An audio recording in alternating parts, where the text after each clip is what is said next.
Hello, ladies and gentlemen. Mr. DeJoseph here with you today. It's a Friday, it's a casual Friday, and you know it's a casual Friday because I'm wearing a hoodie. That's how you know. Okay, I'm back here in the home office, and we are going to talk today about the godfather of rock and roll guitar, electric guitar, Chuck Berry, such an important figure, born in the year 1926 and died very recently just a couple years ago in the year 2017. There he is, Chuck Berry, looking very dapper, of course. He was born in St. Louis, Missouri, and he had quite an eclectic group of influences. He was influenced by Muddy Waters, the man who brought him into the Chess Records family. Other blues artists like T-Bone Walker, but he was also influenced in music and in style by some of the jazz greats that came just before him, like the great jazz crooner Nat King Cole, and these all kind of inspired him to make his music and have his very unique style. In 1955, Muddy Waters discovered him at a small blues club in Chicago, and from there introduced him to Leonard and Cliff Chess, the Chess brothers, who had developed Chess Records. They had also recently signed Bo Diddley, who we did an assignment on last week. So these two were kind of rivals and also partners in a sense, because they were two very unique guitar players that were both recently signed to the same label. In September of 1955, he recorded his first hit song, Maybelline, which was a remake of the country hit Ida Red May, and it reached all the way to number 5 on the pop charts and number 1 on the R&B charts. Remember, back then, R&B and rock and roll, these were kind of almost two ways of saying the same thing. Not quite, but kind of the term rock and roll was a new one coined by Alan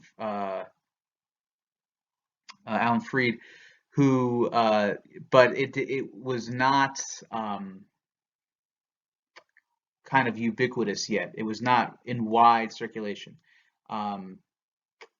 Or it was in wide circulation, but it hadn't really gotten that official title on the Billboard charts yet. So sometimes you'll see it. Well, some of these early rock and roll stars will be referred to as R&B artists. That's why.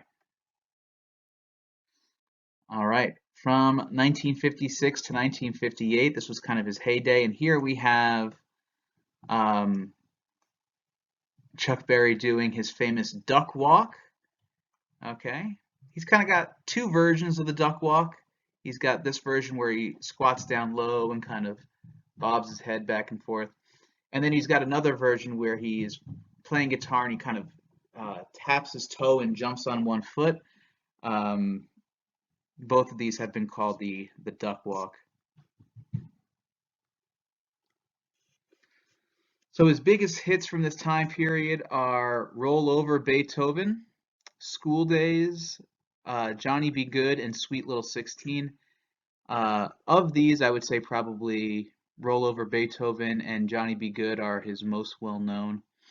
You might have heard Roll Over Beethoven because even the Beatles did a cover of it. So you can see the Beatles performing Chuck Berry's song "Roll Over Beethoven." It was also the theme. You guys won't remember this because you're too young, but when I was growing up in the '90s, there was a franchise of movies called the Beethoven movies, and Beethoven was a Saint Bernard. It's a giant dog, And anyway, Roll Over Beethoven was the theme to these movies, the theme song. Johnny Be Good is well known. It was well known before it was in the movie I'm about to mention, but it became known to a whole nother generation when it was featured in uh, the movie Back to the Future in 1985. Uh, that link is below for you to check out. Basically, the basic premise of this movie is that the protagonist, Marty McFly, played by Michael J. Fox, goes back in time to 1955, and through an odd turn of events, he finds himself having to be the reason why his parents meet each other and fall in love, or else he and his brothers and sisters won't exist anymore. So he has to convince his parents to fall in love, and it all kind of culminates in this prom in high school, where Marty McFly actually, um, in 1955, 2 years before the song Johnny Be Good comes out, plays the song, and hilarity ensues. You can watch the clip below. It's fun. It's a good movie. Some of you probably have seen it, but if you haven't, I recommend Back to the Future. He was an influence on numerous guitarists, including Jimi Hendrix and Keith Richards, and I would even argue that every person who plays electric guitar is in some way, even if they don't know it, they're in some way influenced by Chuck Berry. That's how big how big of an impact that he had. He fell out of popularity in the 1960s, and as we said about Little Richard and Jerry Lee Lewis, and Elvis too, that the 1960s, this new style of British invasion rock and roll came into favor, and a lot of these 1950s guys became less popular, but um, his impact is still felt today. So more Chuck Berry. In 1978, he appeared as himself in the movie American Hot Wax, which was a biopic of Alan Freed, the famous radio DJ from Cleveland. In 1985, he received the Lifetime Achievement Award at the Grammys, and he played on stage with Bruce Springsteen, New Jersey's own, go Bruce. And he was also in that 1986 inaugural class of the Rock and Roll Hall of Fame. Okay. In 1987, he published his autobiography, Hail, Hail, Rock and Roll, and a documentary by the same name was made about Chuck Berry, directed by Keith Richards from the Rolling Stones. There's a great scene. Actually, I'm just remembering this now. It's been a while since I've seen it. I'm not sure if it's entirely appropriate. Maybe I'll watch it again. I'll try to find it on YouTube, and if it's appropriate, I'll link it below.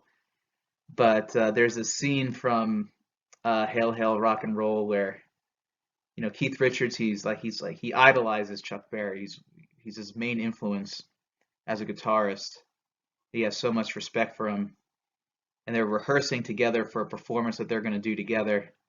And Chuck Berry, like every 5 seconds, he's like saying, no, no, no, no, no, no, no, not like that. You got to do it like this. And he's like such a perfectionist.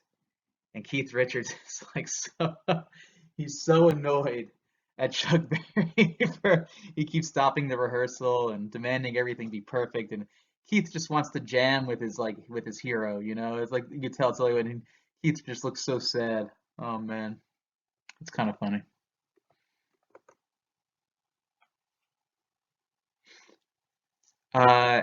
AC/DC, the famous heavy metal band. Angus Young is the guitarist for that band, and he does his own version, his famous version of the Chuck Berry Duck Walk.